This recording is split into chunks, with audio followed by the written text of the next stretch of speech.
Hey guys, welcome to M&MM IELTS. Today's video is a continuation of the previous video I made regarding words or phrases that you can use for your IELTS writing, which can be helpful to you if you use it, provided if you use them at the correct place and in a correct way.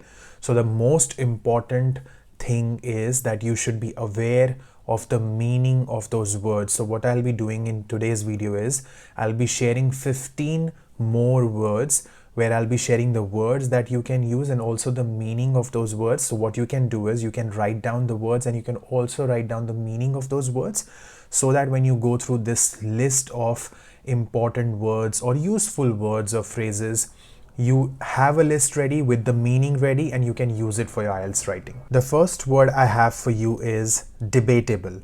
Now, debatable itself comes from the word debate. What is a debate? When you argue about something or when you discuss about something. So whenever there is any topic that is open to discussion or argument, you can use the word debatable. For example, if you have a subject or a topic to discuss on which according to you is debatable, which means there's a lot of discussion or opinions that can be generated for those or for that topic, then you can use this word called debatable. Next is attributes. Attributes means caused by. So if you say this is attributed from the fact, that means this is caused by the fact, caused by. Okay, so whenever you want to use caused, something is caused by something, you can use the word attributes instead of caused. Okay, because caused is a very common word, but attributes is not that common. Next is bestowed. Bestowed means when you felicitate someone, as in you give someone a gift or an honor, you certify someone with some dignity, so, or a prize, honor prize, something like that. So a lot of respect for this word. So a very classy word, I would say. If you want, you can use it in your essays, bestowed, as in whenever you want to describe any present, gift, honor, felicitation, certification, you can use this word, bestowed. Next is productivity. Now, productivity can be used either negatively or positively, as in how productive a person is. Productive means outcome, how efficient someone is. So whenever you are discussing about any task that someone completed, you can use this word productivity, as in if that person was productive or not in completing XYZ task, or if that person completed that task efficiently or not, you can use the word productively. Next is spectators. Now, spectators is more like viewers, audiences. So viewers and audiences, again, a very common word.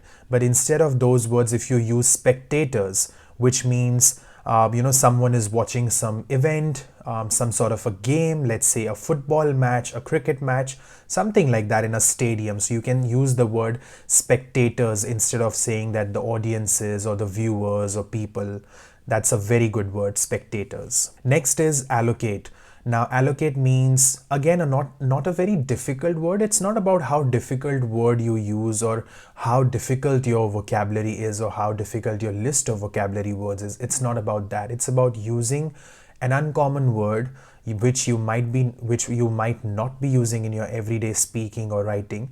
And the meaning is very straightforward. But yes, if you use it, it looks really good because you're using different set of words for the same meaning. So now when you're assigning someone with some task or someone has been assigned a task, you can say you are allocating that task to someone. So allocate, allocation, allocating task to someone, assigning task to someone, that is the meaning. Next is excel. Excel means when someone is exceptionally good in something, in a field. It can be studies, it can be any art form like dance, music, or anything, any area of work, culture, anything. And if somebody is a master, somebody is proficient in a field, you can use the word excel. He or she has excelled in that field, depending on if you're writing a past tense sentence or whatever sentence. Okay. Next is instance. Very straightforward. It means example. So whenever you say for example, instead of that you can say for instance. Instance means example. Next is a phrase, hand in hand. two things go hand in hand, as in two things are associated with each other. So when you're describing two things which are closely associated with each other, there you can use these two things go hand in hand. All right, like mutual respect, they go hand in hand. If you give respect, you get respect, like that. Next is indispensable. I really like this word, indispensable. What is the meaning? The meaning is essential, important, required, necessary. Such common meaning, such basic meaning, like essential. We all use the word essential, that this is an essential part of my life, which means a very crucial part of my life, very important part of my life. So instead of writing crucial, important, necessary, you can use the word indispensable. Next is adequate. Now, adequate amount of something, that means sufficient amount of something. All right. So adequate means sufficient. So next time, instead of using the word sufficient or appropriate, you can use the word adequate. Next is undeniable.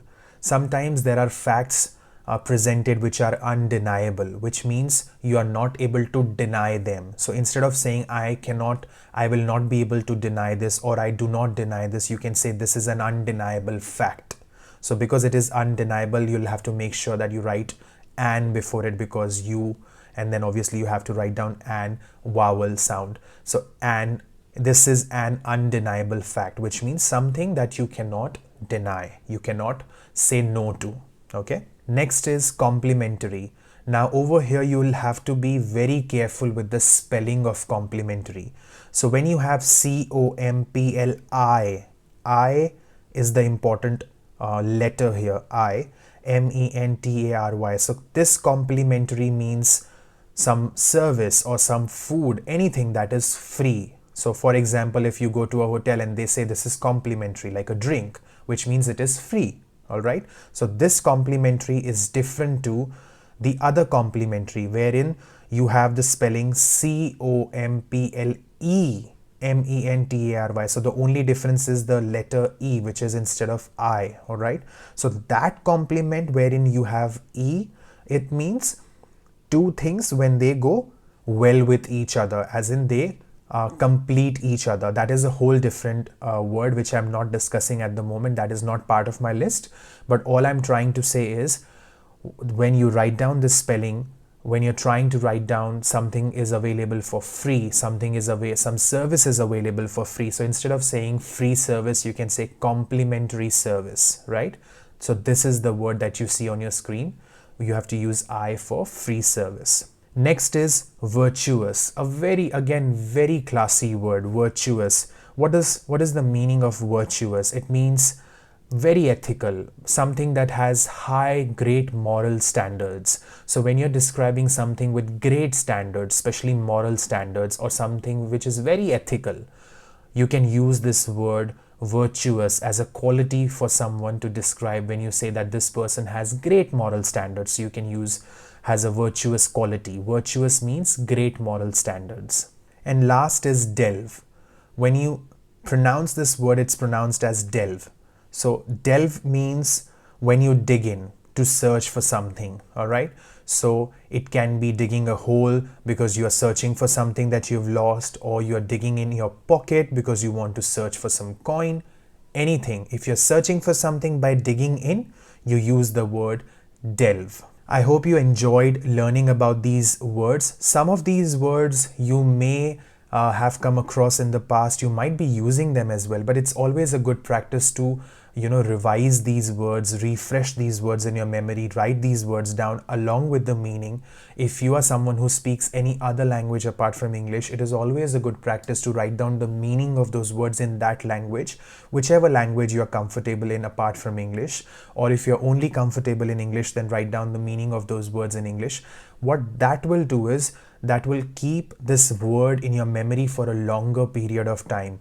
The problem is when we use words and we are not aware of the meaning. That is when we lose marks. So I would highly recommend you to keep on revising the meaning of these words in your notebook wherever you've written them, the list that you've made, so that you never forget the meaning and you never forget where you should be using these words exactly. I will be coming up with more such words so that you can just go through this list and you can prepare for your IELTS writing. If there's anything in specific that is bothering you for IELTS, just put that in the comment section below and we are more than happy to make videos on those topics. God bless you all the best, and bye for now.